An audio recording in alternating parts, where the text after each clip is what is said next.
Hello, ladies and gentlemen. Welcome to another episode of the Precipice of Delusion. I am your host, Julian. Wow, look at us.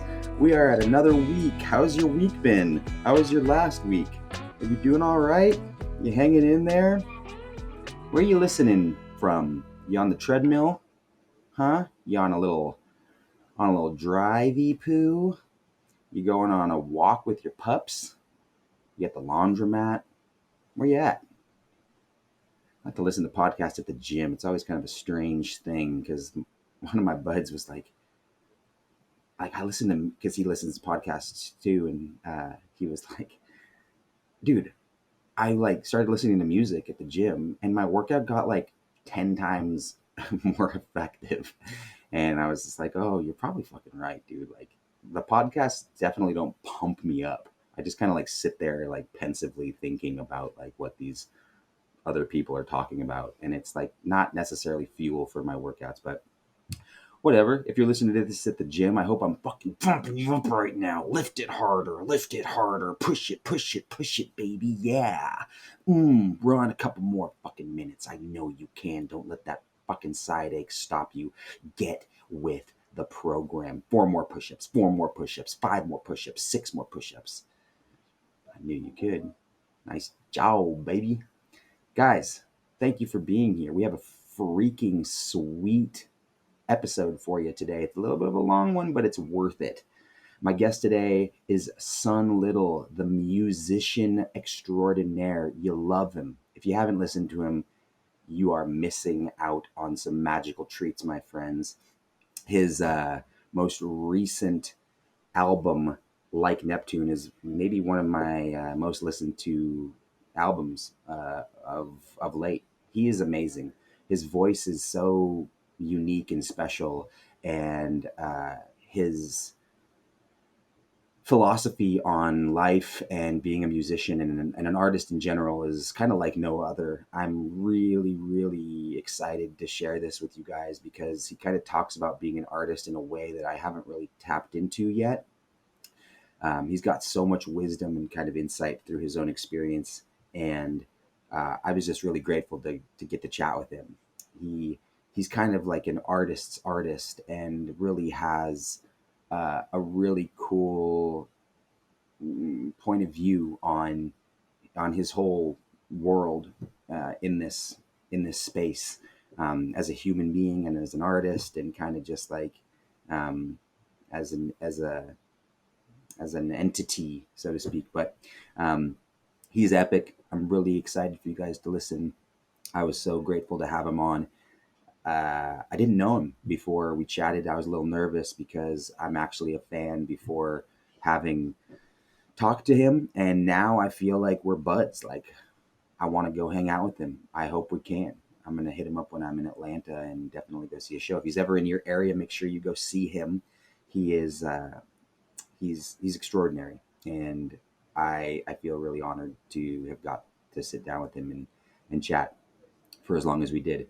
So yeah, enjoy the episode, guys. Real quick, I know you hate hearing me talk about subscribing and following and liking and reviewing, but these are things that really, really, really, really help the podcast. It takes you such a short amount of time to just hit follow. These like up the algorithmic. I don't know what I'm fucking trying to say. You know it helps. I know it helps. Do me the favor and just please hit follow.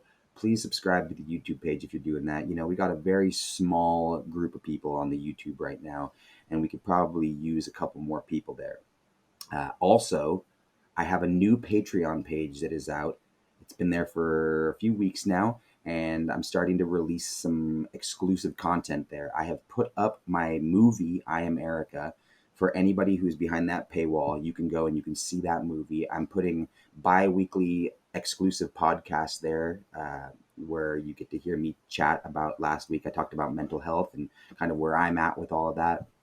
A real check-in kind of with myself and with anybody else who's there to pay attention to it. And I'm gonna be doing a bunch of other things, workshops, kind of like I'm gonna break down making films. I'm trying to find things that are of value to people who are coming in. I don't really know what my demographic of listener is. I think because I'm talking to artists, I would assume that it's other artists or people that are interested in artists in general. And so if you have suggestions of what you would like to see on the Patreon that I can make exclusively for you, you let me know. But in the meantime, I'm going to be putting out other podcasts that you can't listen to unless you are a member of my Patreon at patreon.com/the precipice of delusion. I'll be making shout outs to every single person at the end of each episode who is a partner on the Patreon page. And it's really going to help me build this podcast out and keep it running. I want to be able to do this forever, and with your help, I can. So consider going to patreon.com/the precipice of delusion, and we will have ourselves a jolly good time, my friends. Like, review, share, talk about it, tell your grandma, tell your nan. We got fucking episodes coming, baby. Son Little, my friends, buckle up your seatbelts and let's rip it up, my friends.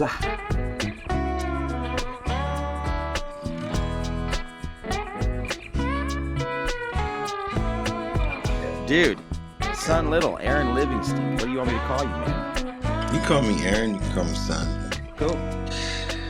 How you doing, man? Good. Good, man. How are you? Yeah, good, man. I'm so honored that you were willing to do this with me. I'm like such a fan of your music, and I feel like,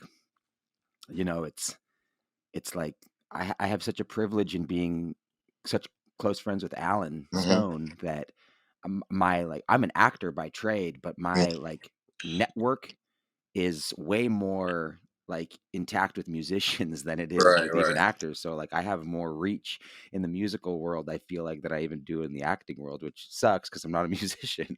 But yeah, I mean, it's cool. everybody knows musicians are more fun anyway. So Musicians are more fun, man, and actors are just I mean, we're all fucked up, man, if we're being real honest. Come on. Look, I took a look at your it's a mess. I took a look at your website just to give myself a little context on you as a person, and I was just like, oh man, this guy's prime timed for this podcast here, the Precipice of Delusion, man. Yeah. Let's go. I was reading about it and I was like, wow, man, you're so I mean, you can correct me if I'm wrong, but it just feels like you got a lot of rawness in your music, in the way that you kind of promote yourself, in the way that you articulate your journey, and how you share. And that's like, something that I am trying to get people more comfortable with doing here. But it sounds like you're kind of already engaging in that with yourself and have been for a while. Right. I mean, I don't know if it's like a lot of things, like a blessing and a curse, I guess. It's like Totally. I never followed astrology closely. I don't know if you do, but over the years, I've really, I've come to put some faith in it as I've paid attention. And, whenever I tell people, you know, for people who are into it, a triple Sagittarius, is like the, is the, you know, brutally honest to the point of, you know, inciting a riot sometimes. So, Yeah.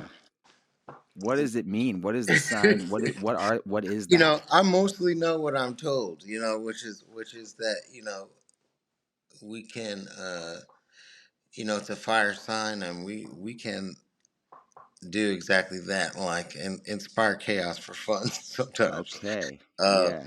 but I don't know if the term "wear your heart on your sleeve." I don't know if I necessarily apply that to myself, but yeah, I mean there are times when I think the direct way is the best way.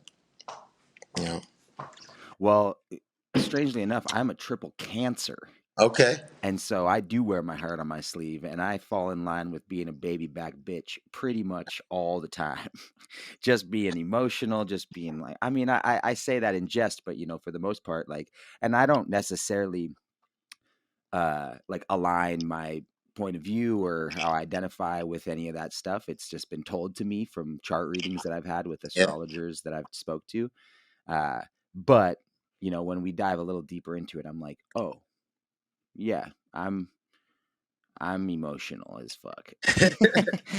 Like I'm super sensitive. I have all of these qualities uh, that are associated to the Cancer sign, and so it's hard not to buy into it when it's like, well, yeah, well, that makes a lot of sense. Right. And, I mean, in the end, it's probably some of those qualities that serve you, you know? Yeah, Um, totally. The blessing and the curse. exactly. So, Yeah.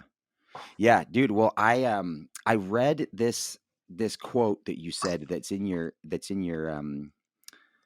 website, and I kind of wanted to like start here because it's a really like interesting thing you said, and I'll have questions that come from it. But you said, "I've always felt as though I was making music because I had to. Something inside compelled me, fueled me." Uh, right.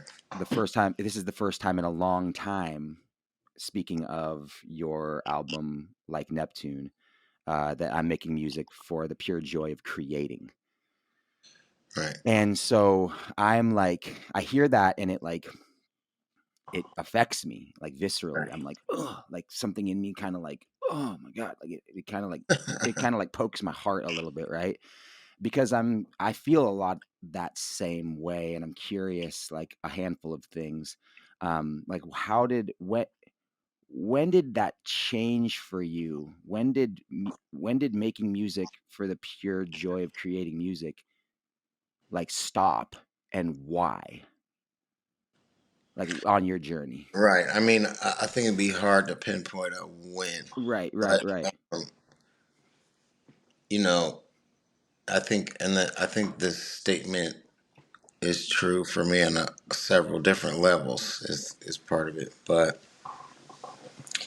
I think for me, for a long time, once I was probably really young, and my first experiences were, it's purely about what sound am I getting out of this instrument, or like what can I say, what can I write to accompany this sound, But once you start to see it as a product, I think it's hard to keep that same perspective, Like mixing art and commerce, essentially. Essentially, yeah, a product that can be, or even as a something that can be viewed by Right. another. Once you Like release it to the you've world and gone, it's not just yours. well, you're going beyond the process, Hmm. which I think to some extent, like the process was therapeutic for me at a certain point. Um, and I think because of that, I was constantly practicing it because it was giving me this fuel in my life. It was helping me resolve and do away, dispel energy that needed to be out of me. Hmm. And that works for a period of time, and as you grow and your needs and in life change, that may not be enough, to sustain you as Right. you grow. And I think I got good at it because I was doing it all the time. Mm. It made me feel good, so I was constantly doing it, and from that came, oh, you should play this, you should be playing out, you should be doing this, you should be doing that. And yeah, I think gradually that became hard uh, to reconcile the difference between, yes, what I did, that the process of making this that felt so good to me, versus you know what happens when you release or you start working with other people or sharing with other people. It's subject to, you know everybody and their cousin has an opinion about what you're doing. You know what you need to do. Mm. Yeah, You exactly. need to be doing some stuff Yeah. like this. You know Like, what you should be doing? Yeah. It's the worst. I don't know why you don't just fill in the Yeah. blank. Yeah. And that becomes a big part of it after a while. Aaron, have you ever considered doing American Idol? I think you'd just thrive. Just like, come on, guys. Yeah, no, Every day. I I think about get, it every oh, day. yeah, it's crazy, man. Would you say that the constructing of the music and the performance just kind of were like you compartmentalized those two before you kind of like took it out and made it a I public mean, I thing? feel like I still You do that. I mean, still do, yeah. that's I don't know. That for me. That's really a necessary part of it. I think that's part of what um keeps me invested in it.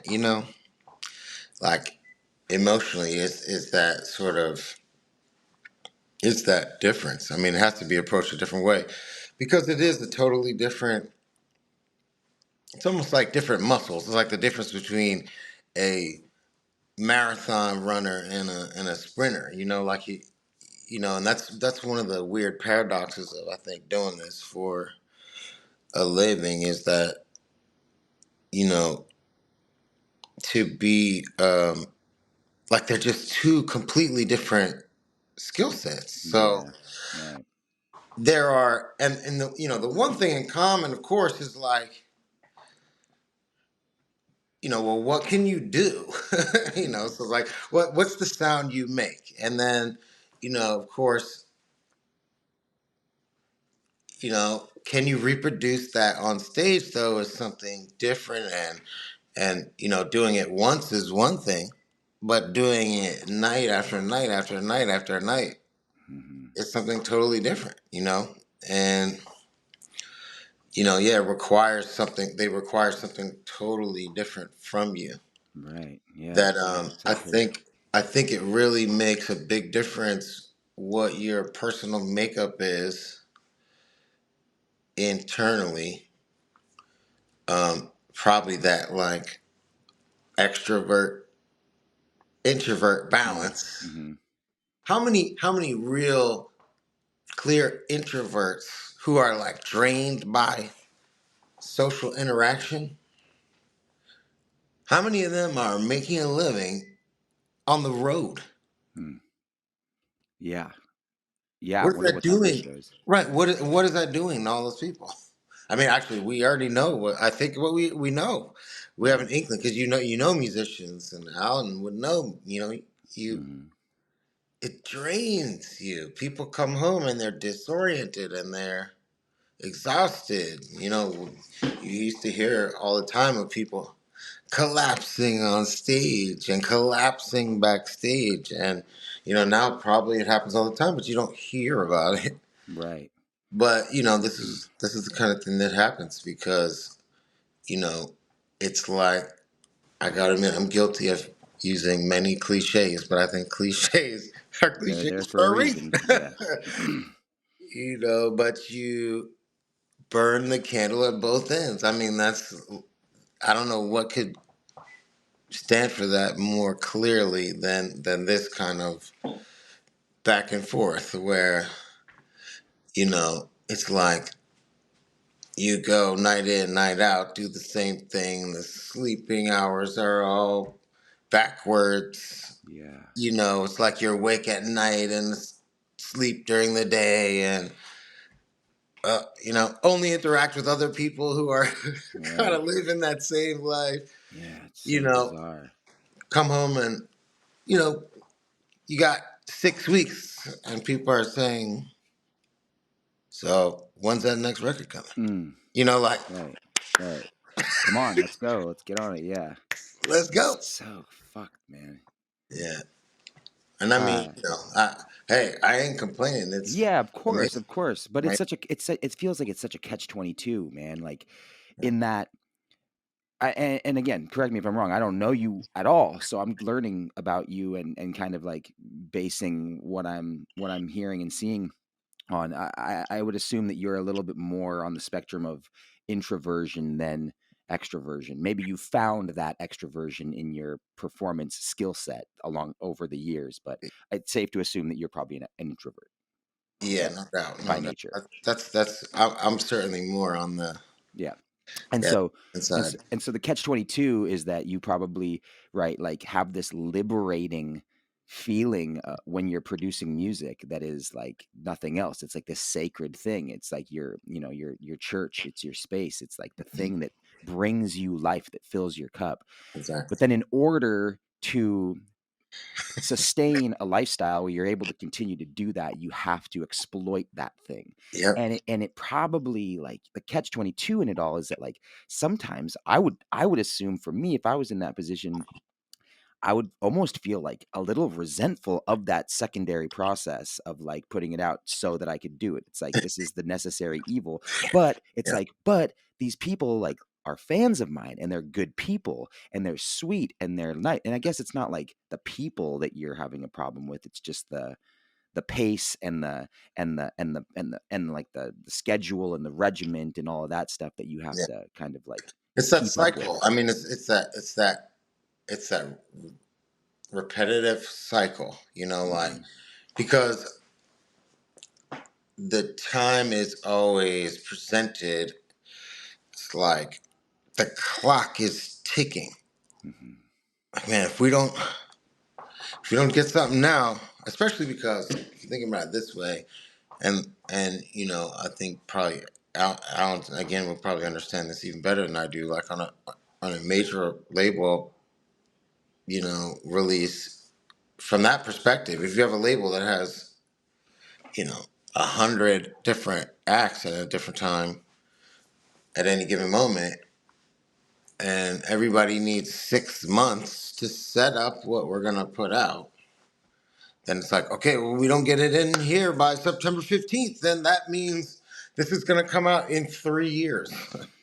I mean, that's where that's the kind of scale that people are dealing with at that Yeah. point. And, that starts to add up when you start thinking about, like, okay, album 1, 2, 3, and if you're in a deal where, not to get too in the weeds with it, but it's like, or maybe that's exactly what's needed. Yeah. It's like, you're in a deal where they give you $300,000 for each record, and now you've got four of them to do, and next thing you know, you're in debt, Mm. $500,000 somehow. This person, this who was a kid who had nothing, is not. How am I a person who has? Not, how can I be of $500,000 in debt if I Yeah. never had a penny to begin Yeah. with? Ugh. So. And again, I'm not saying that's my situation personally, but Mhm. like this is many people's story in this, Oh yeah. and in some cases, like people are going into that debt and they never even get to release anything at all. Mm-hmm. Still, that happens, or they lose. I mean, it seems like that's maybe less common than it used to be, but you know, I've known lots of people over the years that made brilliant, brilliant records that like almost nobody ever heard because for one reason or another. And when you look back and you probably if you parse through the details, like why did this record get shelved? It's like because so and so got fired. Mm-hmm. That's it. Yeah. Not because there was no money. They gave him Yeah. to Yeah. cut the Yeah. check, no problem. Yeah. Just the person handling it They is just no already longer cut there. the check. You Yeah. don't even need the money back. Yeah. Have you It's been subjected to some of these things that you're kind of exemplifying? I have been extremely lucky. Like taking risks, but been really lucky. With between everything, all the different parts of the business, it has you know um, helped me stay afloat because there's a mixture of licensing and touring and so that has all kind of collaborated to keep things flowing. I think, and that's kind of what I mean is where it's again another cliche, but it's like balance is what I think. I think when you come into this at some point, I think probably a lot of people, or when you're a kid, you start out like, what is your goal? Superstardom. Mm-hmm. Like there's no, is there nothing between what you are right now and superstardom? There's only, there's Yeah. only one step. It's That's it. from here to, Yeah. You know, the Big next, times. fill in the blank. I'm the next Kanye. I'm the next Yeah. Jay-Z. I'm the next Rolling Stones.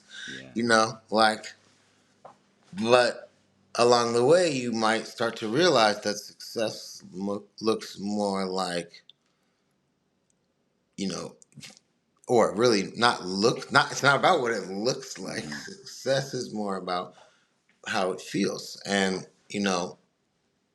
you might get to a point of like, well, dang, what feels right success to me would be balance in my life. Hmm. You know, not worrying. And I think even there are different levels of it. Like at some point you're thinking, well, man, if I just had enough money, Right. then I wouldn't worry. But like What were some of the that's not things? that's not true either. What were Like some? Yeah, yeah. What were like some of the? money alone doesn't do it either. You For know? sure, absolutely not, man.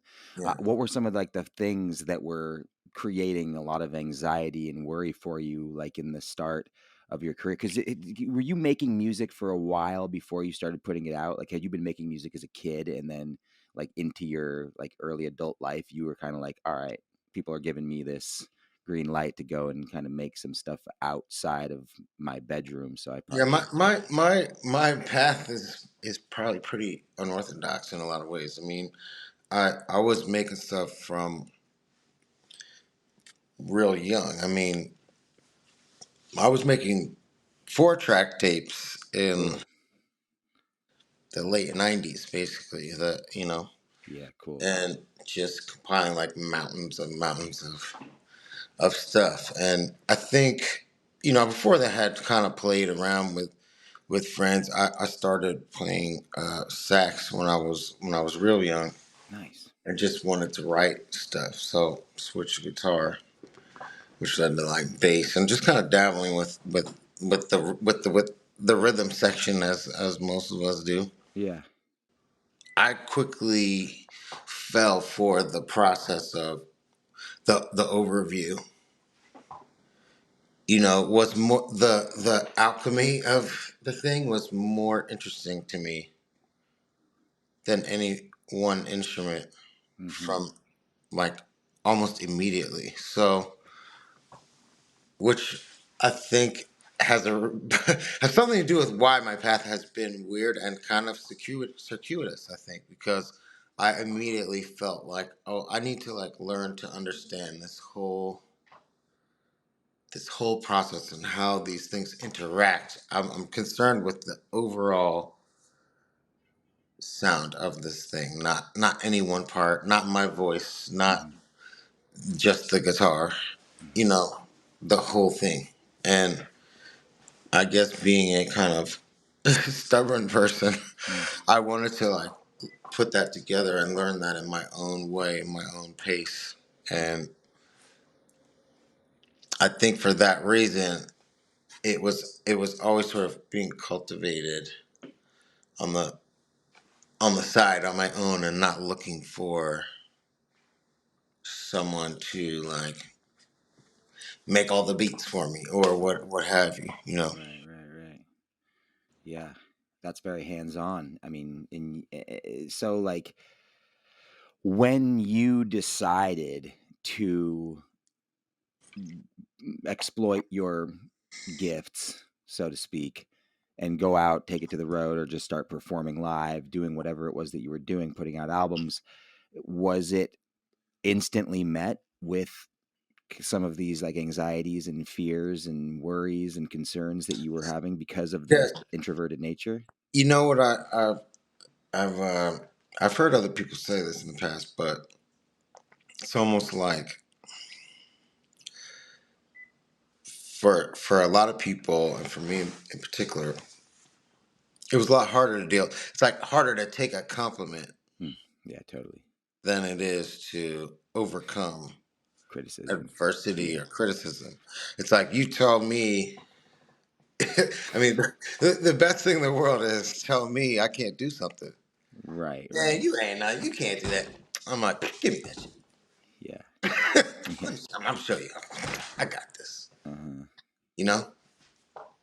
the compliment is more disabling because, okay, well, man, now that you've done that, I mean, if nothing else, there's an expectation there. Like you've created now a standard, and I think that is another one of the big general pitfalls, I think, for artists, probably in any medium, to be real, is that, I mean, your worst enemy can be a like brilliant success first.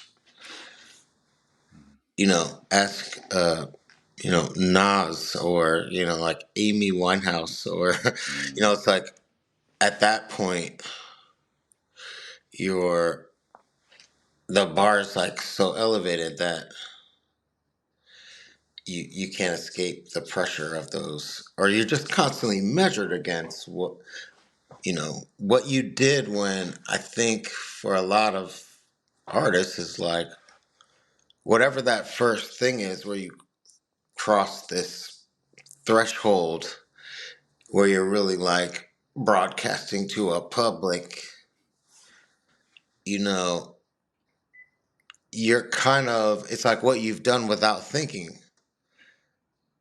That's what you did while no one was watching you. Mm-hmm.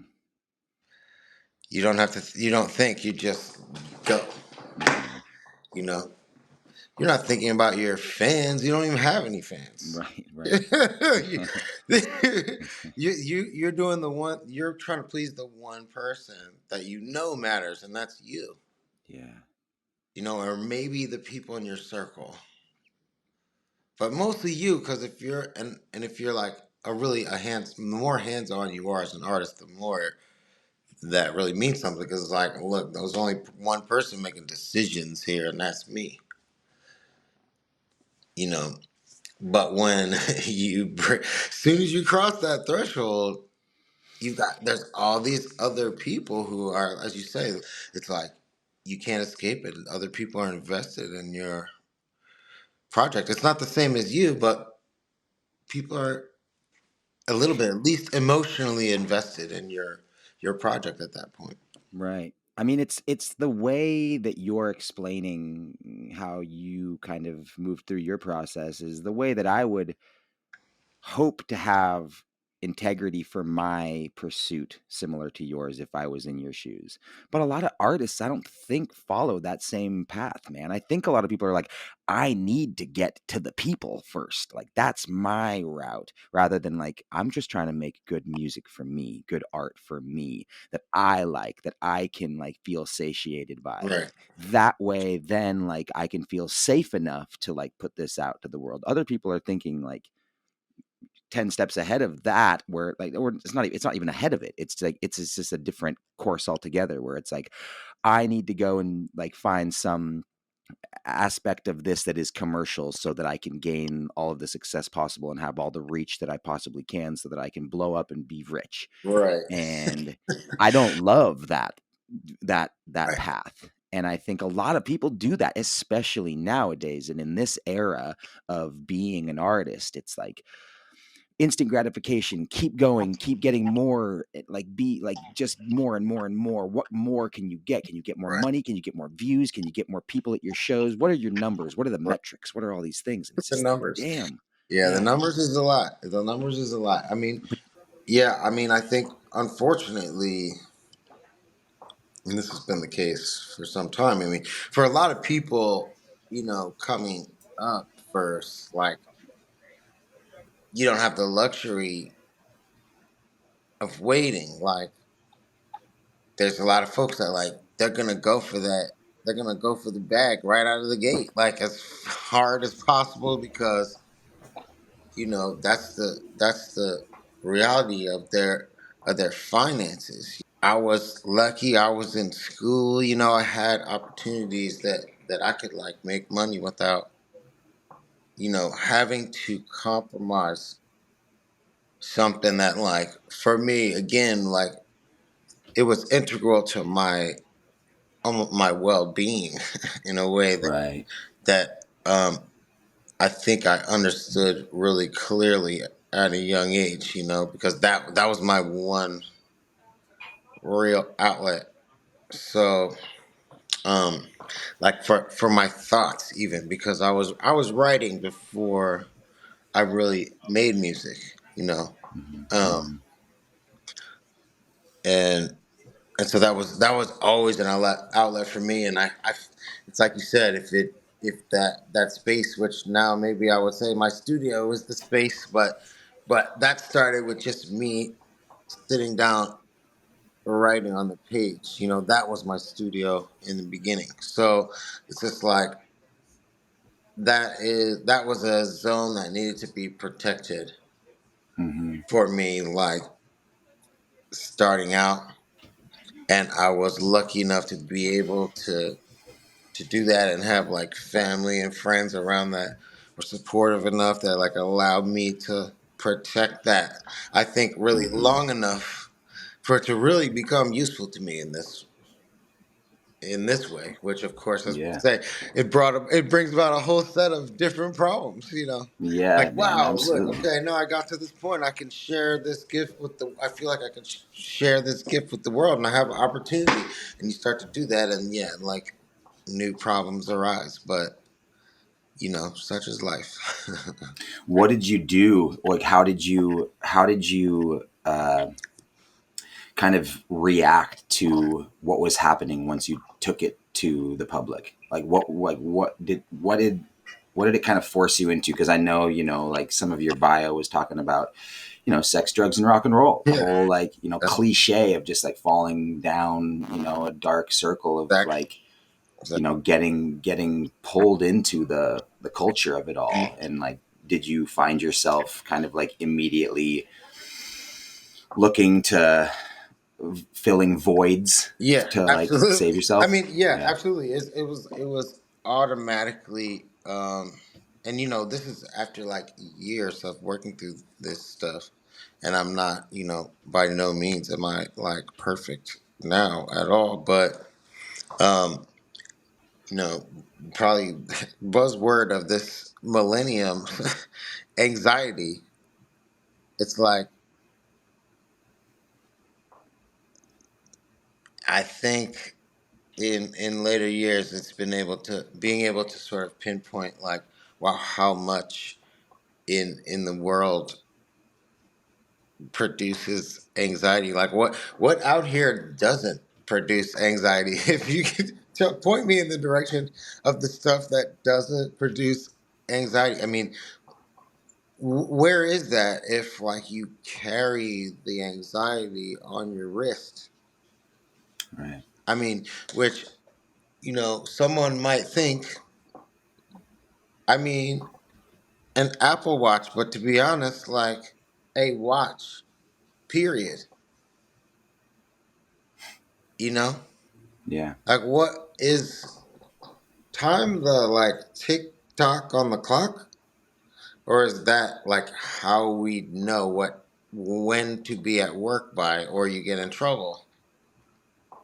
Yeah. It's just like It's like, get here by 9 o'clock, right? yeah. And some of us, again, you guys, all of us are fucked up, and I bet you 75%, like you know, you get lost. It's like, and again, I'm trying to like get to where I love this about myself, and I'm starting to get there because, um, like if you heard about people calling themselves neurodivergent, like Mm-hmm. this concept of like an elliptical view of your production, let's say, of whatever it is you're trying to do. And I can see this in my own patterns with everything. Is that like I can go 6 months and seemingly not do a damn thing. Aaron, what's going on? What are you working on? Nothing. Like, you're not doing nothing? I'm like, no. But do you feel guilty when you're in those spaces? See, this is the thing. Like, Yeah. yeah. But, like, that is I mean, that's the whole thing. It's like That's conditioned. I'm like, no, Now. yeah. Now it's no. Like, am I ashamed of this? No, and it's not because. And I think for some time, and this is how it can work. Like, you know, following my process, like I made that record 1 minute. Let's say I made one by accident. You get away with one because this is all the ideas you already had all that time. Nobody was watching. You get one off, and it's, in my case, like it's not the smash hit. I'm not Justin Timberlake. I Mm-hmm. just made a little record on this little. Here you go, and a couple songs. People got into it. It played on the radio a little bit. Okay, that's not bad. I hit a single or two, you know. I got Mm-hmm. on base, Mm-hmm. and I went around and hey, look, it went pretty good. Mm-hmm. And then people are like, oh, well, let's see some more of this. And now the anxiety comes in. But despite all that anxiety, despite the fact that people are asking me how's it coming, and I'm getting more anxious, and I'm not sure if it's good enough. Is it as good as the last one? Is it? Have people moved past this? Are they going to accept the changes that I made, or whatever second guessing that I was doing, or just being aware of the fact that I wasn't like stacking up songs. How many songs do I need? 14? Okay. One, two, three. How many is that? Four, five, six. So I need 10 more numbers. Yeah. Not how great music is made. Like, that's not how great anything is made. Like in the art world anyway, it's not colored by numbers. But how quickly do you fall in line So with that narrative? Because you need to. it's really hard not to. It's Totally. impossible not to. Like you just immediately, I mean, it takes somebody, a really strong, a person who's super strong internally to just automatically reject. Okay, Right. yeah, we're not doing it that way. Yeah. I'm doing this. Like you Yeah. guys can, because what you realize is, okay, who has the power here? Like Yeah. in a And how can way, they guide me to the next thing, to the next it's thing? just about right. It's just about like seizing as much power as you actually have.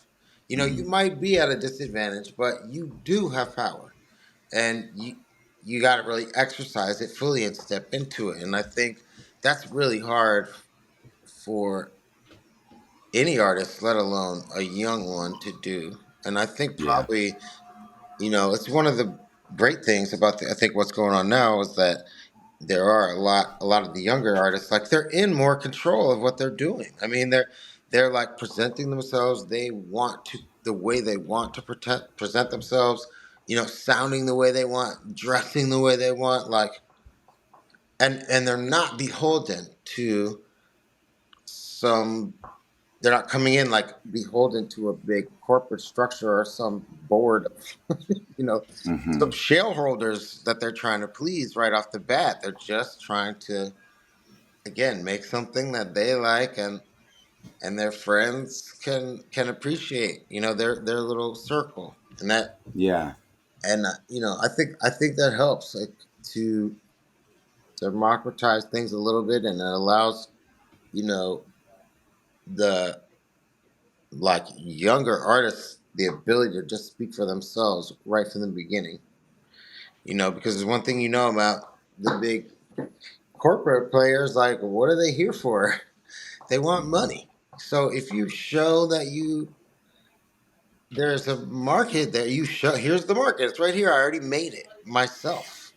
We don't need you. Like it forces, a bigger corporate entity to play ball, like they have to give something or else no one's gonna buy in to that system at this point.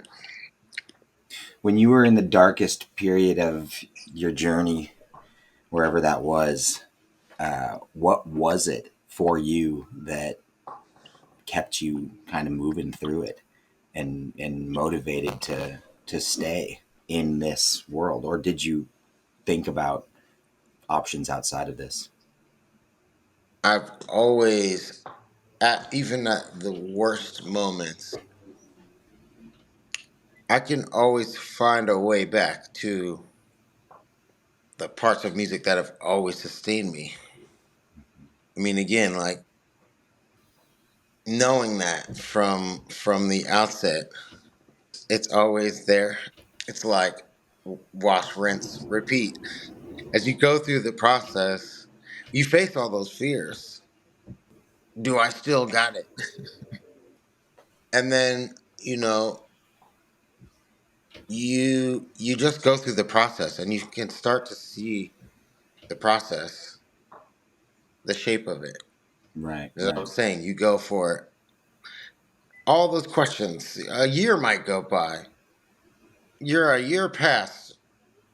18 months go by. I Yeah. mean, we should have done this, we should have done that. But Mm-hmm. when you are ready to say what you're ready to say, you all it really takes is to be there and do it. So, and the proof is in the pudding. So when you do that over and over again, and sometimes wow, it goes great, it exceeds expectations. Other times, wow, this didn't do. Wow, I hope this and this and this would happen. It didn't happen. Did the sky fall? Right. Did the birds stop chirping because Mm-hmm. you didn't, have a Right. smash hit and Hit your just deadline. You're right. Billboard heat seekers? No. Yeah. Like, and again, I come back to like, do I feel good? Like, if I feel good, then I don't know Right. I don't care about these numbers, man. Like, I don't care. Yeah. Yeah. I mean, it's tough because it's like I've been thinking a lot about this too shall pass lately in Yeah. terms of the things that happen that are we typically associate that to what's bad happening in our lives. Like, oh man, this is bad. Well, this too shall pass, so don't worry about it. But it happens. Just the same notion exists with good things. This is a So fact. when you're up, this too shall pass, and it's like, don't get comfortable up here. Like, just find your space. Like, it's always going to be doing this. So find your like through line Right. that makes sense for you and do feel that way. But getting there is fucking impossible, man. When you're an artist, especially, and I don't know, like I can only speak for being an artist because that's what I am, and I'm talking to you guys. But like, it just seems like this is the precipice of delusion, right? Like, it's like that's where you're walking. You're like, okay, cool. Like, I have to believe that like I'm gonna like that it's gonna work out. Even Right. when I'm in my worst place, like I have to trust that it's like it's gonna Yeah. bounce back and I'm gonna be That's, okay. yeah. Yeah. And like part of that is like I have to be delusional Yeah. because like right now I feel like dog shit Everything's and wrong. Everything's wrong. I don't want to do anything besides get fucked up and like Or sleep. stick my wiener into something. It's just like she totally candidly, man. I'm like, I'm serious. It's like I've gone down these paths too, where it's just Right. like it's very scary and dark, and you're just like, there's no getting out of this. But like something for me as well stays, and it's like, whoa, man! Like I somehow am able to like ride this out and understand that like I'm not going anywhere. I'm going to stick with this and it's going to eventually come back around and serve me in some way, even though right now it feels like my worst enemy. Right. But yeah, like I applaud you for having the wherewithal to know how to navigate that space and ultimately believing that it's all gonna. And like, what is working out? It's also so subjective, right? Like, working out, what does that even mean? Like, like sometimes working out is like not working at all. It's actually like sitting at home Right. on your porch and like just meditating into the sun and not even thinking about music or thinking about acting, thinking about any of these things. Exactly. And I wonder, like, how you have kind of navigated into that space in the recent years, because it sounds like you're getting to a place of clarity with yourself and like what that took. How'd you find yourself there? Well, I think I think if I was doing, like if I wasn't doing this, I almost think I would have been something in science, Hmm. because I'm like endlessly fascinated with just studying stuff. So, and that can even mean like my own progression and my own habits, and I think over time I almost say like I've taken a liking to like processing all that information and interest. I'm almost like a casual observer of my own behaviors, and like I know that from that elliptical pattern, like I'm gonna spend I might spend that 6 months and not produce anything at all. Hey, you been writing any songs? I think no, not one song in 6 months. And then in all of a sudden, in 5 days, I write 12. Like it doesn't make sense. Hmm. You're not gonna be able to like if you're thinking you can plan that, Yeah. Or quantify it in some way. Yeah. you're just not right. I mean, at least the way that I'm doing it, like I'm not really writing. Generally, what I've done, like I'm not writing songs with people. This is just me in a room making everything. So from the drums to all the instruments and all the lyrics, everything. So it's like it's not something that I could really plan step by Hmm. step. I think maybe if I was constructing it with like, okay, you do this part. Hey, you want to write these lyrics? That might be different because I might be because then I could tell people, I need it by next Right. weekend. But that's a very different thing, Right. than I think that sort of you know I don't know how you call it, like a if it's like being an auteur or what have you, like some Hmm. people would Hmm. say, like it's just a very different type of statement when you're. I mean, it's more like a painter, Right. than um, a painter or composer, as opposed to like a singing entertainer, Yeah. which Well, are, I'm sure which you've are also like weirdly different things. I'm sure you've had to force inspiration a variety of times over your career just because you've had deadlines and you've had to get things done and so it's just like, hey man, we need that next record, we need that next thing, we need that. And so it's just like, okay, cool, well, like do okay, do you expect it to be like as good as I expect it to be? Because it's not going to be that I mean, maybe it will, but I can't just like produce lightning in a bottle for you, like, or for anybody for that matter. And so when you take these breaks, it's just like, I don't know, man. I feel like that's such a necessary thing for you to do for yourself, for your well-being, for your mental state, for just your body, for the physical, like actual body to just rest, but also because like your brain needs, and like your heart and your soul and spirit have to like recuperate and get back to a space of where that's going to come back to you. And when it does, like you said, sometimes you can have a day where you're like, holy shit, 5 songs just came out of me. Like, wow, Yeah, how did that even happen? I right. don't know. And I don't know that if you know either. Like, I don't know that we can even know I or mean, that we should know. this is another. I mean, it's again like probably if I ever understood this, I probably would. Then we would be Mm. in science. This would be Yeah, something. yeah, This would be yeah. science. It is not because this.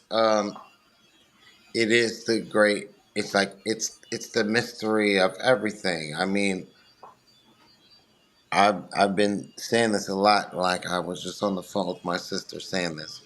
Like, that it almost seems like, or at least in modern history, it's been this sort of like, French philosophers sitting, saying, getting drunk on wine, you know, discussing like what are we doing here? Like Mm-hmm. why what's our What's our reason Purpose. for being? But it's like, what is our purpose? Like starving for purpose, just stumbling or just going right past. Like, you know, in essence, we are creative. That period, like that.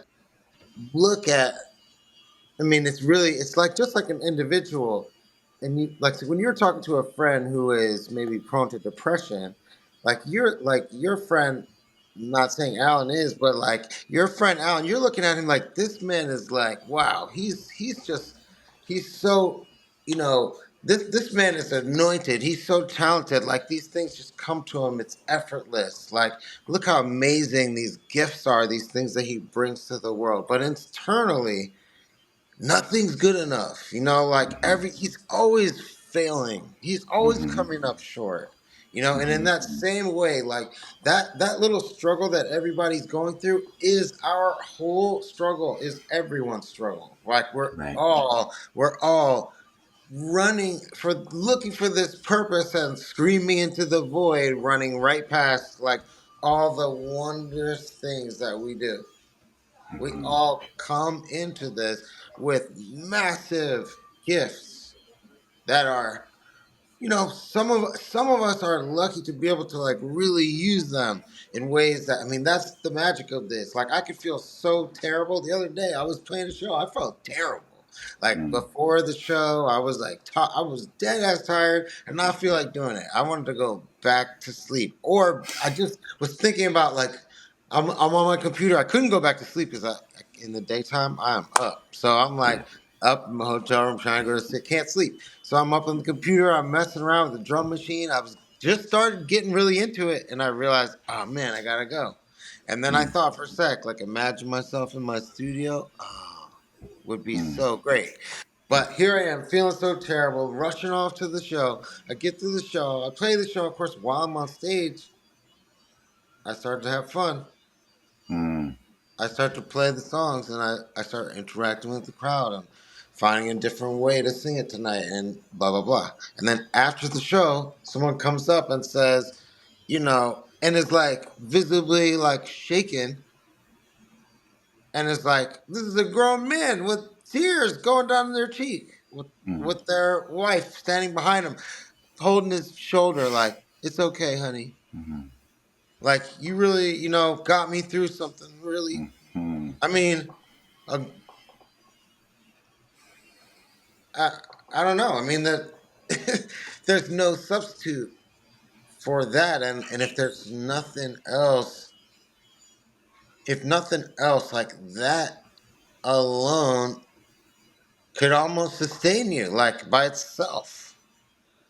All things being equal, but they're not. All things are not Right. equal because, as I said, some people cannot afford to wait to get after that bag because and that's a lot of people. And these days, the amount of people who can't wait is getting bigger and bigger because Yeah. everything is getting more expensive. That gap between, I mean, you can't ignore it. It's like the gap between rich and poor gets bigger and bigger and bigger. I mean, everybody's desperate then. Mm-hmm. People are not getting less desperate. And this is the thing. It's like running past the gifts, chasing what? What are we chasing when we got everything? You got everything. You come in with everything Yeah. that you need. Yeah, but you just don't know you're going to have those moments. You don't know that's going to happen. You don't know that when you're sick and you're tired and you're exhausted and yes, you know you have this gift, but you don't know that like you when you're tired, you're tired. You're just like, shoot. But that's and ironically, it's like when you're, having the best day ever, you're like, I can't wait to perform. It can be the Right. worst performance ever. That's Somebody also can throw a beer yeah. can at your head and you're like, Right. whoa, like what? This You was know? so good. Yeah. And so it is really hard to measure or quantify or like try to kind of like explore the formula of, right? Like how do we get to experience this at its fullest potential? And you can't. You just have to keep experimenting with it and kind of finding your way through these moments and having moments that surprise you, like what you had. Like, it's so Right. beautiful that you share that. Like, that, this guy is kind of sitting there, his wife, he's like tears coming down his eyes, and it's just like he's like, you just changed his life, altered the course of his whole trajectory from a performance. And to you, it's just like, shoot, man, I could have been much happier just chilling in my studio today. But Right. you like did something that was beyond you, that was impactful. And Right. that comes back around to you to be like, oh, Right. that's what it I mean, is. it comes down to showing up. Yeah. Yeah. Okay, I can feel, however, like, you know, sometimes the experience of being an artist on a record label sucks. I mean, it does for a lot of reasons. And a lot of people have enumerated a lot of these reasons. And it can like drain you of a lot of your creative spirit. And like, if you sign the contract, like, if you sign the contract, like, Yeah. you got to do what you got to do. And like, Yeah. are you going to show up for it or not? Like, you do the best you can. And sometimes it's going to work, sometimes not. You know, sometimes stuff that, you know, I might think is objectively horrific, is like the number one chart Everybody's topper, favorite. everything, and you got Usually to is. do Yeah. it for 5 summers straight. Yeah. And sometimes, something amazing just sinks like a stone. You know, it happens. There's no way to So, know. you know, uh, yeah. I mean, you got to show up and do it, and see what you get and where that So, leads you. But I think like over time, you find the more you show up for it, the more it shows up for you. mm, And that's like, again, I think something that, so when you ask like how do you like get back to that pure joy, like how did I get back there, it's exactly that. It's like you lose. I would look at it like, here I was, like I had found this thing that like kept me, seemingly made me whole, right? mhm, And I'm practicing, and I'm paying no attention to anything. Like I'm 20 years old. Like I'm in this apartment from 6 in the morning until midnight. I'm like working on this one insane, right. masterpiece that no one's ever gonna hear. Tinkering with these little things, like just because. And I haven't eaten anything. Mm, I'm like barely drinking water. I've right. smoked 18 joints and had, two 40s. Like that. And then at midnight, I eat a bowl of spaghetti and Yeah. pasta. Like Just a I fucking did piece of that for shit. like 3 years.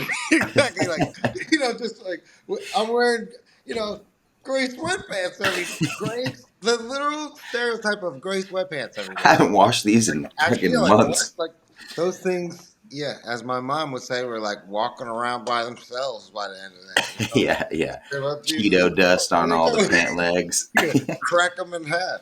Yeah. Like that's how it was. Like one of my friends used to say, like, I forget. I said something like, and this is, people who know me know, like, there's one thing I'm good for. It's like dropping. The way I put it is like dropping like a hand grenade in a conversation, like just coming. This one, that's the Sagittarius thing. Just like, what? Like, what are we talking about? And just completely Boom. finding like all these people who are arguing now all equally disagree with me somehow. Yeah. Like, I'm just Yeah. Yeah. like, Yeah. what did I do? I'm sorry. You diverted the argument to Right. to to just bring some peace and make everybody pissed off at you. That's hilarious, man. Sometimes you need to like unify Absolutely. gotta unify the people by any means necessary. Yeah. Yo, it's so crazy, man, because we like we identify so heavily with our thing. in the beginning and maybe forever, Yeah. and like it's such a part of who we are. It's such a part of our DNA. And as we move through our careers, we get, really disconnected from presence. Right. Our presence with the thing that we're in pursuit of, sure, maybe. But man, I spent the better part of a decade not building relationships with my family, not going on vacations with friends, not doing the things that like Yeah. were going to Next. foster a wonderful like life experience for me, because something like may or may not happen for me in that period if I do go. And so I need to like stay, I need to focus, I need to make Right. sure that I am like rooted in my purpose. Right.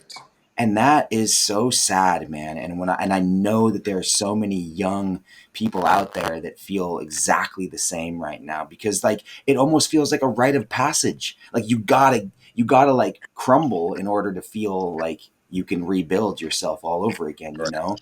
and you gotta it's really difficult to find artists who are young and kind of getting started who just have like a great head on their shoulders. Right. Because and like, yeah, I really like know what I'm doing and I know how to do it. It's just like you kind of gotta go through hell and get back on the other side if you even can.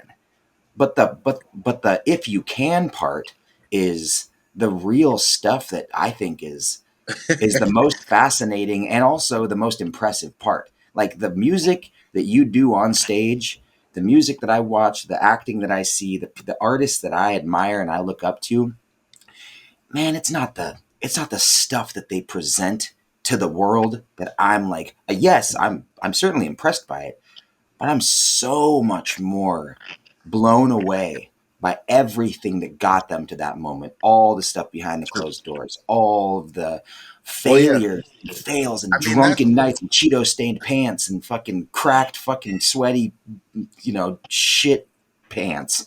It's what's just that? like, Well, it's like I tell people this too, because this is what I hear a lot of times when people, especially people who are like, I think it's funny because the longer that I do this, the more this happens, and the more extreme the reaction is. Because I've always, since I was a kid, this has been happening. It's like, real early on. It's like, how are you not like super famous? mm. And I'm like, how could I be super famous? I mean, First of all, it's a no, backhanded really, like you're compliment. asking this Yeah. question wrong. Like, listen. Here's what happened. You're listening to what I did, right? Mm-hmm. And you're hearing this like super like dense, rich like tapestry of influences, and you're listening to what I'm saying, and you're like, wow, this is like a really nuanced, uh, like approach that where frankly, as I listen to these lyrics, I realize I can interpret each of these lines four different ways. Mm-hmm. Like that's not a thing that like there's not a lot of songwriters out here that can do that. So you're hearing this and you're going like, how are you not famous? And I'm saying like, but how could I do that? Mm-hmm. If I became famous when I was 18, how was I gonna ever live the life that allows you to become this artist? How could I? I would have been gotten everything I wanted on day one. There's nothing. Right. All that shit you're talking about, like all the times, like I played for nobody, Yeah. and like so, it's like nothing in my world or my life is a line. Mm-hmm. Like I don't go like this. And to be honest, I don't think that's my thing is that's not reality, to be For honest. anybody. Like right. So like that ellipse that I'm talking about, that it's a lot of not doing it. Mm-hmm. But like that all build is how it happens. That's part of the process. And if you Yeah. embrace that like rhythm, as you said, like sometimes you're gonna be up. Like it really is getting to that point, like, man, being able to say, and I feel like just starting to arrive at this point where if I'm up, I can see, I remember down. I remember. Like when I'm up, I'm like, man, there was a time where like where I'm at right now was unimaginable to me. Mm. There was a long period of time in the beginning of my life, like I couldn't see. People say, where you expect you're gonna be 5, 10 years from? I could not see myself 5 or 10 years in ahead.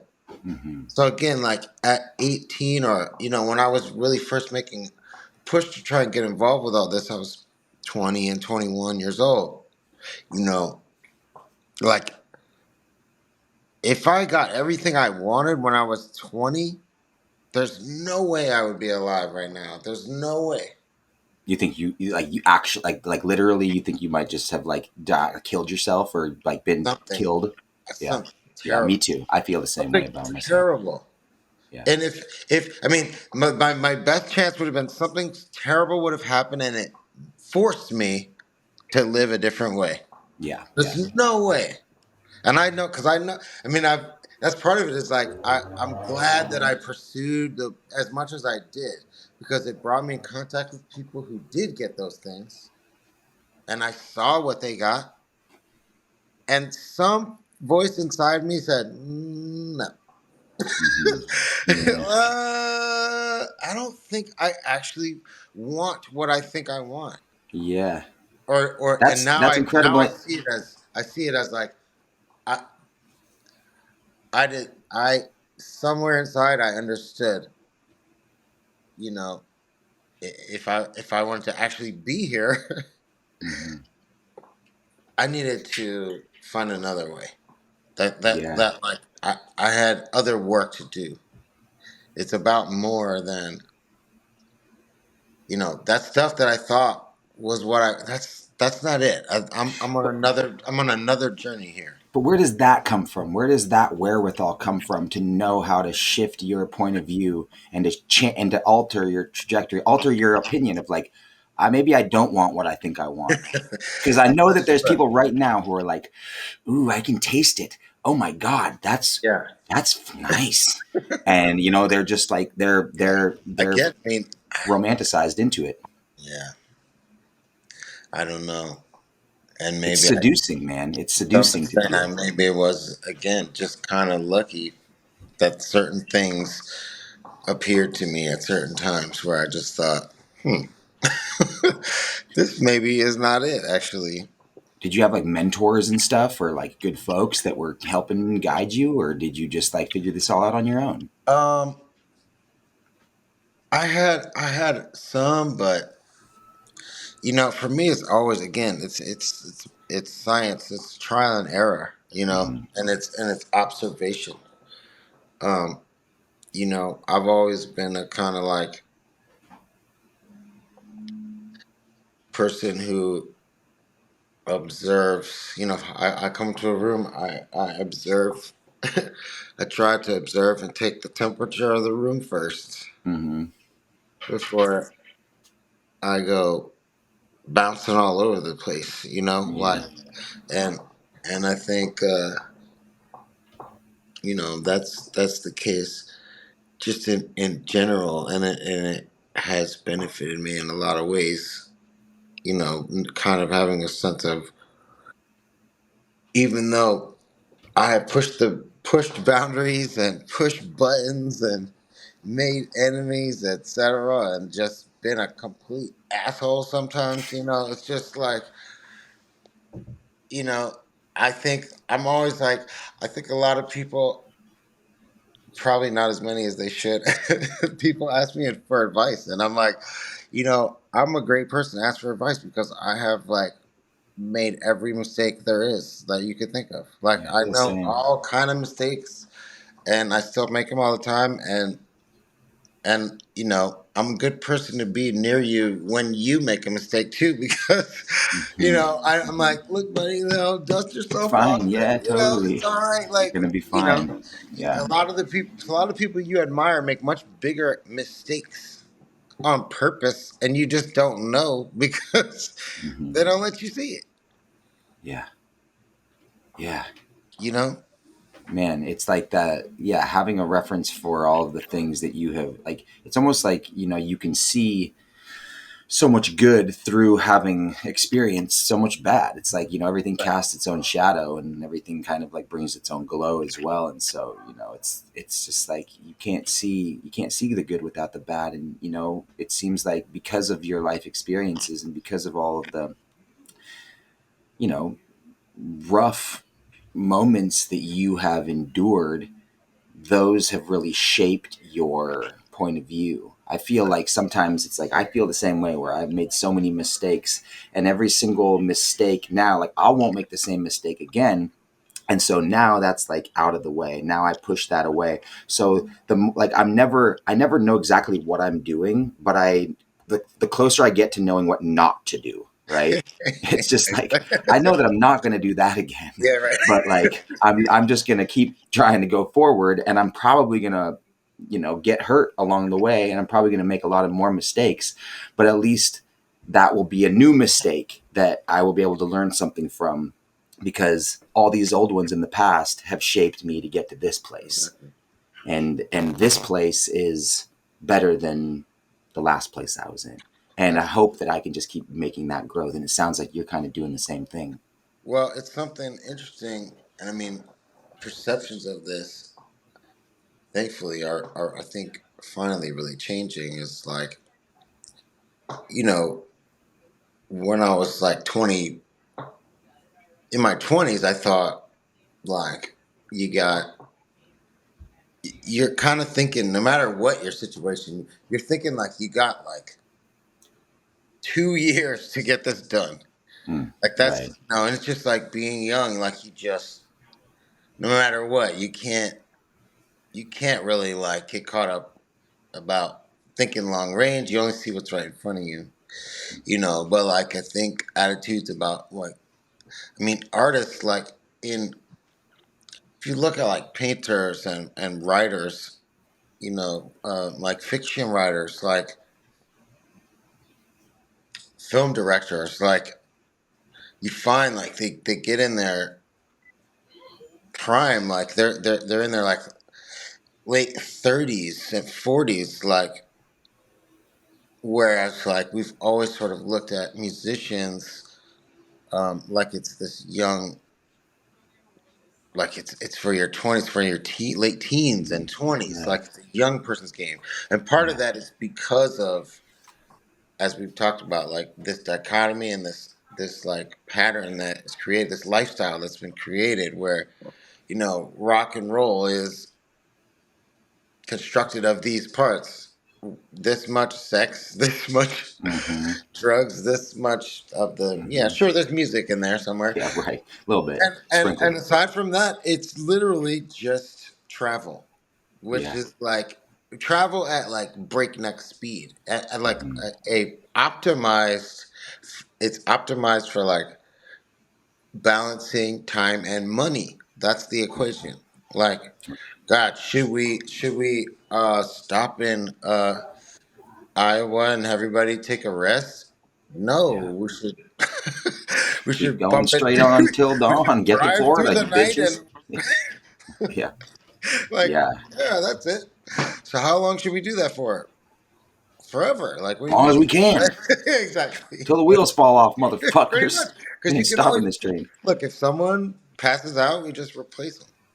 You It's know. wild, man. But so for that reason, like it is really skewed towards like, this. It sort of leans toward the young in a way Hmm. that like nobody expected to see like 50-year-old rappers, but like Yeah. now that here they are, like now that they're like arguably, maybe inarguably, like some of the best rappers to do it are now all over 50. Yeah. Like, you're forced to reckon with the fact that, like, no, actually, this is not like some diminished person who's now corny.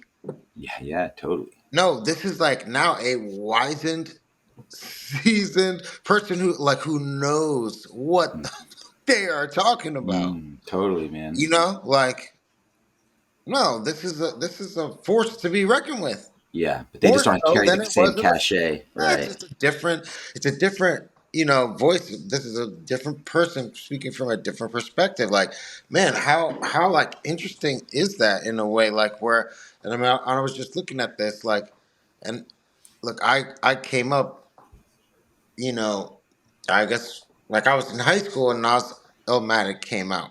Mm, So I'm only a few years younger than him. So, fast. but I've been listening to that album my entire life and saw how, like as you're saying, it's a lesson in a way for us, a primer as an artist, to see like that process, how it works. Because in that time, this guy puts out an album that people think are like is pretty much perfect, Hmm. right? And from that point, it's like now everybody's hungrily expecting. Let's see what the next time he's gonna do it again, right? And Hmm. it's like a little different. And some people are like, we're just gonna roll with it. And other people are like, Yeah. yeah, you know what? I Scrutiny. like the first one better, man. Yeah. This is not as good as so we're critiquing the guy that before like 2 years ago you were Right. like, this guy is like God. he's Yeah. we worship him. Now when he didn't bring you exactly what you expected, we got all It's, kind of things to say. And then yeah. it goes a little further. You see that, and we're like, oh, wow, is this what happens? Like these people that love you so much,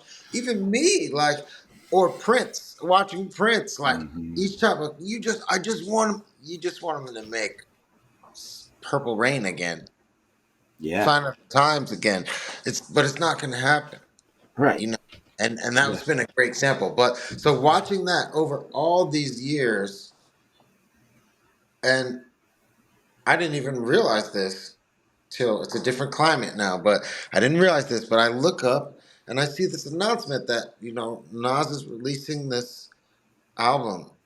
And it's the final chapter in his trilogy of albums that has come out in the past 6 years. But then I read further. Have you heard this? I No. read further and realize what they're saying is this is the third in a trilogy of albums that came out in this past 6 years. He's made two different trilogies in the last 6 years. This man is 50 years old. Incredible. 6 albums in 6 years. Like, so after all this time of the peanut gallery, myself included, Hmm. like, man, Hmm. when is he gonna, like, man, I wish he Yeah. would Yeah. just Yeah. da, da, da, da. And look, are these albums perfect? Do I love every single song? Is it the same experience that I had when I was Yeah. 17 No. here? Of Of course. course not. It Right. cannot be. It's like, Yeah. again, acceptance is like my main, like at this point it's just acceptance, whatever it is. Like, Yeah. good feelings, bad feelings. Like, this is what you have. If there are anxious feelings, absorb them, go towards them. Don't Mm-hmm. And run also like away and trusting wall them up.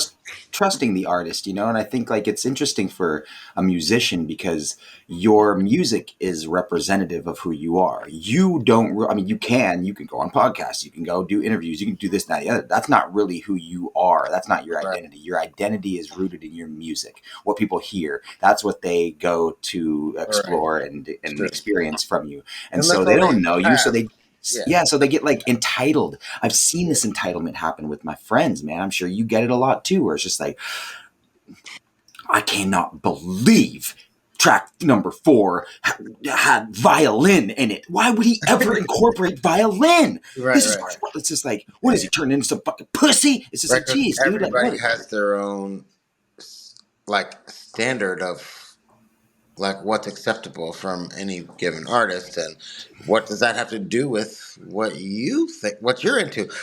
And For I sure. mean, gosh, how sad it is it to think or expect every artist to kind of like give you the exact same thing every single time, or just not have any kind of growth whatsoever. And It's tragic.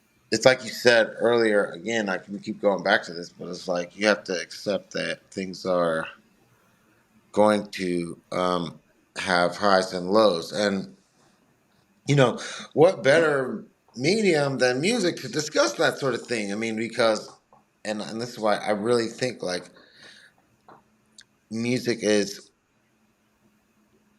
I think, really more important than any of us really give it credit for. I mean, in the sense of just what it is at all. I mean, any of this is waves. Waves themselves, like the picture of a wave is literally it's like peaks and valleys. And so I think to really fully like comprehend uh and and facilitate the creation of music, like it comes with a it is a practice of like persevering and being able to go with the waves. If you go against them, then it comes out wrong. Like Mm, if right. you're not tuned properly, to the strings are not tuned, what happens is the waves disagree and they cancel each other out, Hmm. and you get a Resistance, weird, right? right, and there's a dissonance that causes your Mm-hmm. something's not right, because Yeah. people who are not trained in music can tell when like one string is way out or one singer is you can tell when Right. someone's the chord's not right. Something in your body responds to it in a certain way, and we're all kind of, I mean, we're all essentially, we're all the same. I don't, not to get too heady. It's like on a certain level, we're all one anyway. Right. Right. You know. Yeah. I don't think So it's too heady at all. Yeah. right. So it's like, any of us is programmed and capable of recognizing like dissonance, the fly in the buttermilk, and which Hmm. again takes me back to like just the idea of it's like all of us as creators. I mean, people are always, I don't know how you do this stuff, and I get it. If you haven't studied music, you might wonder, or written a poem, you know. Yeah, of course. I think creation will be mysterious to you because you have never followed the process of engaging these things. When, Right. if you are experiencing it, you can understand that the only barrier to practicing arts is actually converting your potential energy into kinetic energy. And, Hmm. the only barrier is for you to actually begin doing this thing.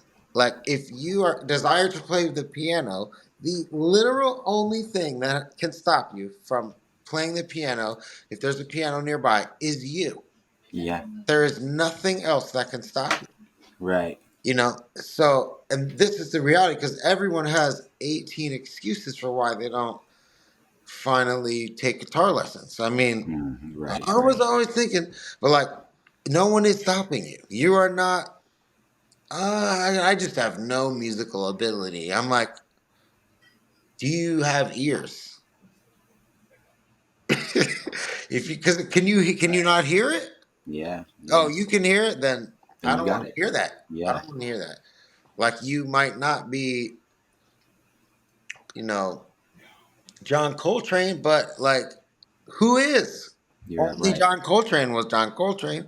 Yeah. You know? I used to give Alan a lot of hard times, and all my friends. I had a friend that played in the MLB as well, and I was just like, oh, they're just naturally gifted. Like that's just Right. their thing, and it just totally discredits like all of the work that's gone into 30 years of crafting a voice and crafting a bat swing and whatever it was that went into that time and energy. It's like I've always seen them practicing. I've always seen them playing. Like Right. I don't. attest Everybody that to who's good their, at it like that yeah, yeah, is doing it. Like, yeah, yeah, you have. I mean, that's the thing. I mean, it's a competitive world. All these are amazingly. I mean, there's a lot of really destructive elements to like commodification of everything and capitalism interacting with the arts this way.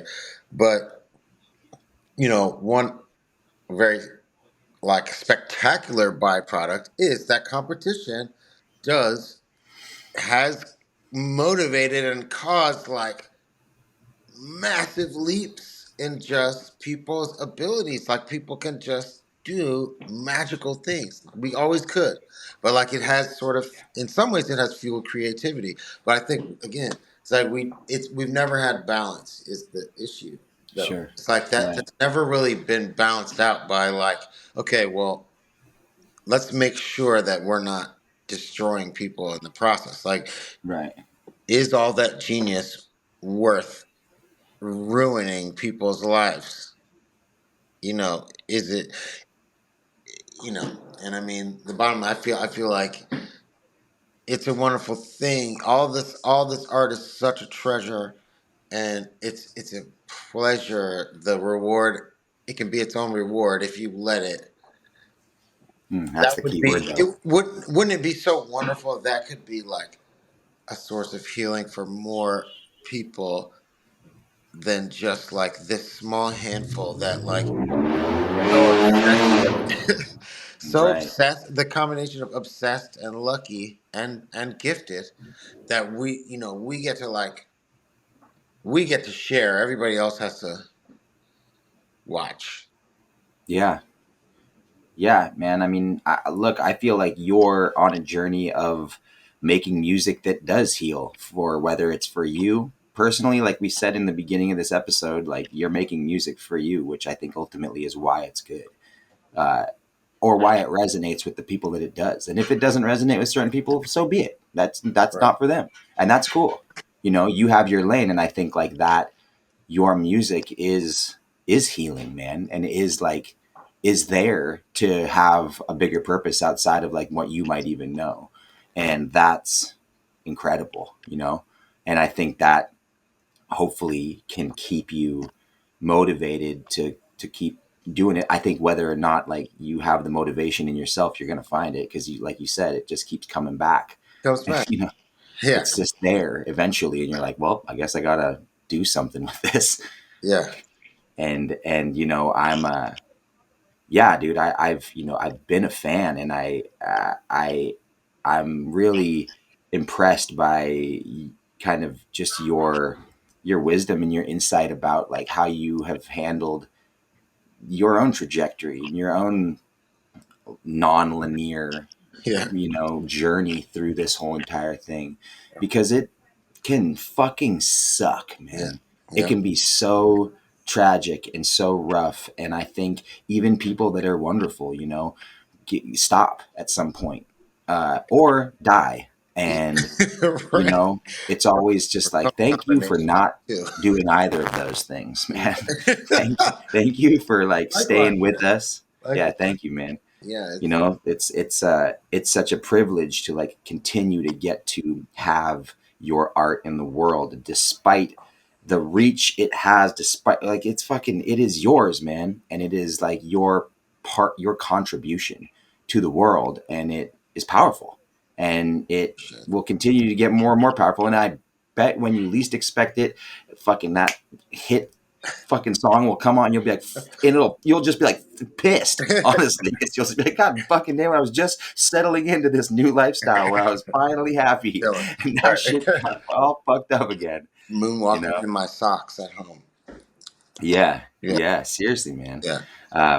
But yeah, man, like I'm just really honored by getting a chance to talk to you and get to know you a little bit. You're a real beautiful soul. It comes through in your music, but I think like this is the interesting thing about talking to musicians, is that like you get to see who they are outside of just their music. And obviously like you are who you are in your music, but Right. when you get a chance to just be candid and open up, in a personal way, it's always such a cool thing as long as the person's cool. I'm sure there's many instances where this shit sucks, but Right, yeah. this instant isn't that way. I find that, like, in the end, like, musicians are some of just, you know, the most idiosyncratic, like, comical, like, easy to get along with people Hmm. there are. I mean, I feel like I got with even to find the musician I've gotten along with the worst. Like, Hmm. I feel like in most cases, like, I'd take them. Like, we have to find a way to compromise, I'd take them over anybody. Yeah, Because I it's just cool. think we just have situations where, like, we're just in situations where we're constantly meeting new people, or moving in unfamiliar territory, and having to, like, get all the resources we require without Hmm. ruffling feathers and, Yeah, you know, causing too much chaos. chaos. You know, Right. it's like you get in situations with people you maybe don't like, or you spending a whole lot of time with, that, like, you think anybody, you might remember how much you love them, like, you see them all day every day for months on end, you're gonna see all their ugly sides, and, like, Yeah. can you still operate and find a common ground with someone when you're completely at odds with them? And, like, I mean, ask Fleetwood Mac, or Yeah. I mean, you name it, like, like, Yeah. how, you know can you work with people that you hate? I mean, or whatever. I mean, not to pick on them, Yeah, but, man. like, No, for sure. I mean, the Hall and Oates tribe too, how I man. know it's Those like guys. we got people suing each other, and, Oh my god, all kinds of crazy stuff. Like, but, no like, love. It's crazy. years of, like, doing it every night, going on Hmm. stage and making it work somehow. Yeah. In a Yeah. way that, like, and again, like, and part of the byproduct is there's a bunch of people out there that are going away so happy. Like, Hmm. what an amazing gift that is. Totally, man. Like, man, to Yeah. take your all your frustration, all your anxiety, and turn it into joy for other people. And try Like, to keep some for yourself too, though. You know, right. Well, that's if and you that's the can. balance where, we need to do a better job of protecting ourselves and each other, because, we already did this whole, like, Billie Holiday, Jimi Hendrix, Janis Joplin thing. Like, we know that story. Like, okay, you find the thing you love and let it kill you. Okay, yeah, Hmm. but, like, let's let's take the Right. cue from Roberta Flack. Let it kill us softly, though. Like, Hmm. not, Hmm. not this, like, take the kid and we just murder the kid. No, the Kurt Cobain. Like, Yeah. let's soften this arc, and tell a different story, because you don't have to be miserable and suffering to be great. You don't, like, we just don't have to do that anymore. And I think that, that's something that was difficult for me to, another difficult lesson was, like, I thought that you had to suffer to be great. Yeah. You don't. I know that my experiences inform and enrich my art, but that's not the same as, it's not because I suffered. And at least it's clear to me, like, there was, over all those years, and I hear other people saying this too. You worry that if you're, what is it? If your demons, you let your demons go, your angels will go too. And, like, there's a fear there of that, and I carried that with me. But, I mean, I stopped giving a shit about that. Like, if Yeah. my, like, if for me, my demons, losing my demons is important enough that if I write bad songs after that, I don't care. If Yeah. people don't like what I do because I'm not miserable, I don't fucking care. What the hell is that going to do for me? That's not more Hmm. important to me than how I feel. And it's just, Yeah. for some people just might be hell bent on like what this is about is what I'm about to show everybody that I am the one that is the most whatever ballerific. I'm the Yeah. most like I'm Yeah. that dude. Like everybody needs to know that's number one. And like, who cares if I'm miserable and don't want to live while I'm doing it, or I'm completely exhausted, or like you said, don't ever speak to my family or loved ones, or I'm just filling in emptiness in my heart. Right. Like Yeah. I don't want to do that. You know. And you shouldn't, man. And I'm really glad that you're not gonna, Yeah. So like no, because it's like A, I don't care, and B, I just know that I'm better off and I can be way better and more fulfilling to myself, you know, healing the wounds instead of trying to like put band-aids on them. And I think I'll be more expressive and more creative and have more possibilities and capabilities than I ever have. You know, like, and I think in the past too, it's like you shut down like parts of yourself in favor of chasing an identity that isn't really about you. It's about what other people. It's about your perception, what you're supposed to be, or what something is supposed to look. Oh, I'm a rock star. I gotta look like a rock star. Dress yeah. like a rock Right. star. I gotta have a rock star girlfriend and just be like real cool rock star with Mm. a cool Yeah. rock star car and not care Yeah. about other people and da, da, da, da, and drink a lot or whatever it is you Hmm. think that is supposed to be, as opposed to like, what do I need? Right. And it might not look like glamorous, but Oh, you look glamorous, baby. Come on. well, you know. Come on. But yeah, I'm excited to hear your journey reflected in your music, man. I'm excited to just keep kind of like paying attention to you and listening to your growth through your art, because it seems like it's kind of delivered through it.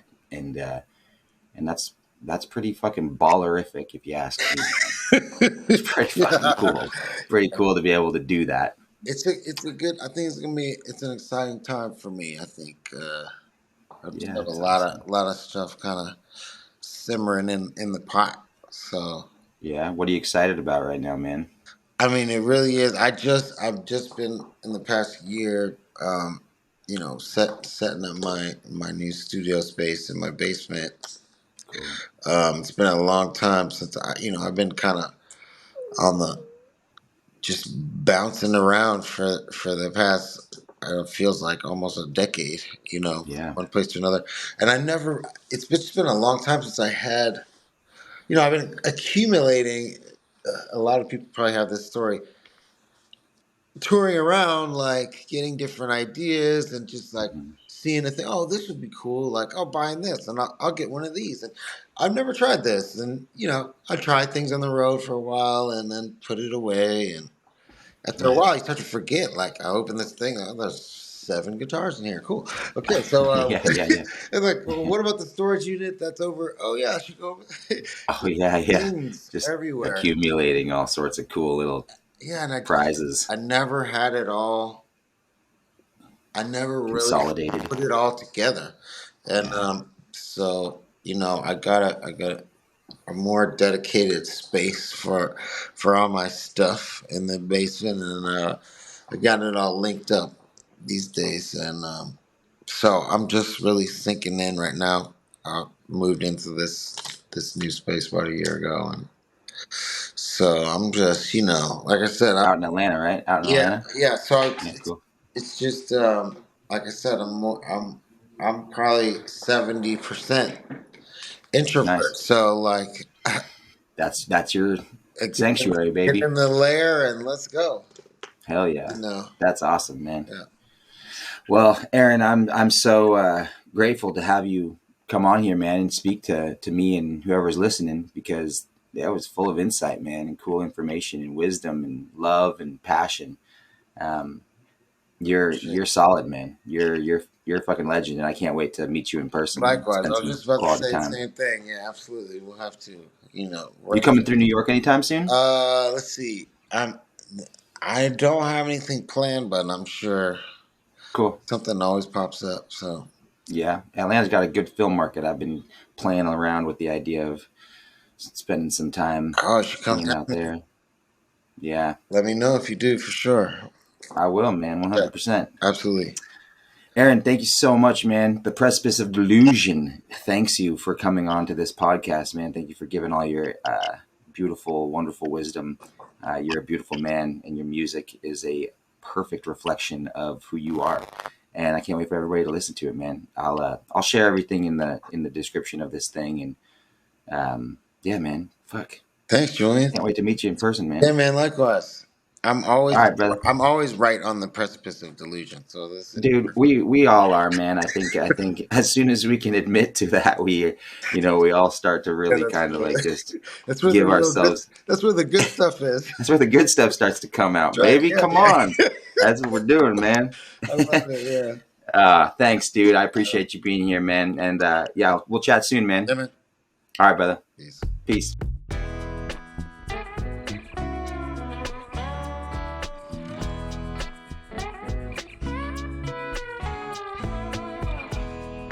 What a ledge! I love that guy. That was such a great talk. It was a long one and totally worth every second. I felt very excited to chat with that guy, and I learned a lot. He definitely made me realize how much more there is to being an artist than the even just the object of what it is that we create. It goes so far beyond that, and the impact that we are able to have, if we are so lucky to have it, is beyond uh, even what we have and what we have to offer. And so he's been doing that, and if you haven't listened to his music, tune in immediately. It's beautiful, and it takes you on a ride. I love him. Guys, stick around for a second. Please make sure that you follow this podcast. Go and subscribe to the YouTube page. Check out our Patreon. It is what is going to support this podcast from here on out, my friends. You can help me join my community, become a patron of this podcast. For as little as $5 a month, you can help sponsor this pod, and you can help me grow it out, build it up. I'm going to be releasing um, uh, exclusive podcasts for you. I'm going to be putting on my movie, I Am Erica, is on there. I'm going to be releasing some movies I made during the pandemic with Alan Stone and Teddy Swims, my friends, Zach Clark, Tommy Cantillon, Stephen Day, all of my buds. We have some really incredible movies that are going to be thrown up on the Patreon that you can't actually see anywhere else. And it'll be behind that paywall. So, for a small fee, you can get behind there and you can start checking out all the content that I'm putting up. It is only exclusive for the people that are there and that are becoming members. And I just want to say I love you so much. I appreciate everything you guys have been doing. You are my best friends. You are the lights of my life. And I just can't wait to be king. Oh, I just can't wait to be king. Hey guys, so Melissa Kennedy, thank you. I love ya. Scott Scrivener, just come on, dude. Give me something. Stacy Walker, what a babe. Thank you for being here. Joe Chamas, Jeremy Church, yeah, boy, I love you. Mo Nowlin, brother man, thank you for being here. And guess what? Mom, don't think I forgot about you. Thanks for being on my Patreon, guys. I'm going to start promoting it a little more, and hopefully we can build this community out and we can build this podcast out with it. Until next time, muchachos, I'll see you soon. Mwah.